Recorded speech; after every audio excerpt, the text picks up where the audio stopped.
তৃণমূলের শোচনীয় অবস্থা। তৃণমূলে দুটো ভাগে ভাগ হয়ে গেছে, মমতাকেও ডিনাই, অভিষেককে তো বটে। তো এরকম একটা পরিস্থিতি সৃষ্টি হয়েছে। পার্টির রেজাল্ট 1 মাসও হয়নি, এখনও বাকি আছে আরও 2 দিন, তাই না? তো সুতরাং এটা অনিবার্য ছিল, এটা হওয়ারই ছিল এবং এটা হবে, এটা ঘটবে। তার কারণ তৃণমূল কংগ্রেসটা অ্যাপলিটিক্যাল নায়ক নায়িকা গায়ক গায়িকা পশ্চিমবাংলার বাইরে একটা বাংলার দল, তার আবার সর্বভারতীয় দেখাতে গিয়ে গুজরাট থেকে, দিল্লি থেকে, বিহার থেকে, বিভিন্ন জায়গা থেকে সমস্ত অরাজনৈতিক লোকদেরকে নিয়ে এসে এই সমস্ত রাজ্যসভা লোকসভায় পাঠানো। তো সুতরাং এগুলো এতদিন চুপ করে দমবন্ধ পরিস্থিতিতে সহ্য করেছে। তারপর এখানেও পশ্চিমবাংলাতেও ওই যদি দেখা যায় councillor, chairman, MIC, CIC, mayor তো বোধহয় এখন অনেকগুলো হয়েছে, কমিশনারেটও অনেক হয়েছে, আর কর্পোরেশনও অনেক হয়েছে। তারপরে মন্ত্রিসভায় যারা যারা রয়েছে তারা তো অরাজনৈতিক, রাজনীতির লোকই নয়। একটা আধটা হয় ঠিক আছে, তো গন্ডায় গন্ডায় হলে সেই রাগটা, ক্রোধটাই পরিপ্রকাশ ঘটছে। আমি ভীষণ খুশি। শুধু খুশি বলছো কেন?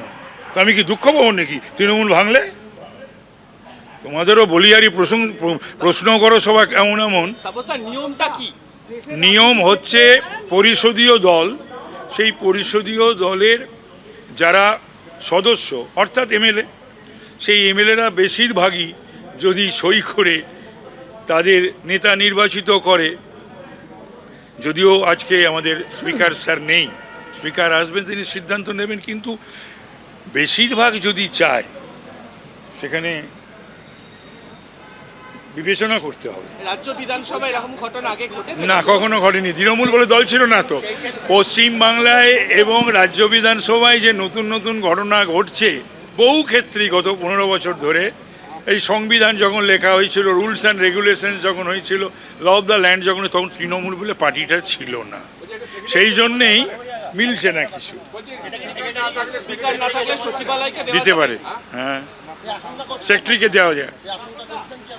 কি পারে পারে আমি জানি না, দেবে কি দেবে না আমি জানি না। আমি ভেতরে ঢুকবো, খোঁজখবর নেবো, তো নিশ্চয়ই নেওয়ার চেষ্টা করব। আমি একটা আউট অ্যান্ড আউট একটা পলিটিক্যাল এলিমেন্ট এবং তারপরে শাসক দলের একজন বিধায়ক, সুতরাং আমি খবরাখবর রাখবো না, নেব না।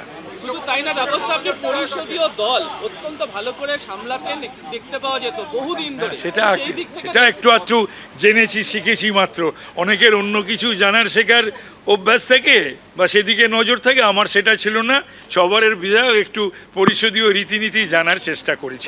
ঋতব্রত বলছেন যে যে সাহস তারা সঞ্চার করছেন সেটা বাকিদের মধ্যে ছড়িয়ে যেতে শুরু করেছে, বাকি বিধায়করাও কি এগিয়ে? সাহস এবং ভয় দুটোই কিন্তু সংক্রামক। তো এই ক্ষেত্রে কি সংক্রমিত হচ্ছে আমি জানি না। এই তৃণমূলের ভবিষ্যৎ, তৃণমূল উঠে যাবে, উঠে যাওয়া উচিত। এইরকম একটা রাজনৈতিক দল থাকা উচিত নয়, যে রাজনৈতিক দল শুধু ইন্ডিভিজুয়ালের চিন্তা করে, পার্টিকুলার একজনের চিন্তা করে, বা একটা পরিবারের চিন্তা করে, বা কিছু মানুষের চিন্তা করে। 15 বছর ধরে পশ্চিমবাংলার কোনো চিন্তা করেনি। সেটা তারা ভাববে, সেটা তারা ঠিক করবে, তারা ভাববে, এবং অপশান স্যার দিয়ে আইন আছে, সেটা তারা ভাববে। সেটা তো আমার ভাবার কথা নয়, আমি ভাববও না। না, আমি এগুলো নিয়ে আমি ভাবতে যাব কেন? না, ঋতব্রত উদ্যোগ নিয়েছে সেটা তো শুনলাম এবং জানলাম। এবার ঋতব্রতরা জমা দিক সেক্রেটারিটা, আজকে স্পিকার নেই, তারপরে স্পিকার সেটা পাওয়ার পরে তিনি যে সিদ্ধান্ত নেবেন সেটাই হবে। উত্তর কলকাতার যদি এক বিধায়ক, সাংসদ, তারা যদি কোনোভাবে আসতে চান এই রকম ভাবে দলে স্বাগত জানাবেন নাকি? উত্তর কলকাতার একজন উত্তর কলকাতা একজনই তো সাংসদ, তিনি এবং তার পরিবারের বিধায়ক। আমার না, অনেক বড় বয়সে বন্ধু করে আমার বয়সটা বাড়িয়ে দিও না। হ্যাঁ, এখন বিজেপি এমনই একটা কঠিন রাজনৈতিক দল, সর্বভারতীয়। এবং নেওয়া না নেওয়ার ব্যাপারে একাধিকবার শ্রমিক ভট্টাচার্য তার দিয়েছেন, বিবৃতি দিয়েছেন। তবে টেন্টেড কাউকে নেওয়া উচিত নয়। এবিপি আনন্দ, এগিয়ে থাকে, এগিয়ে রাখে।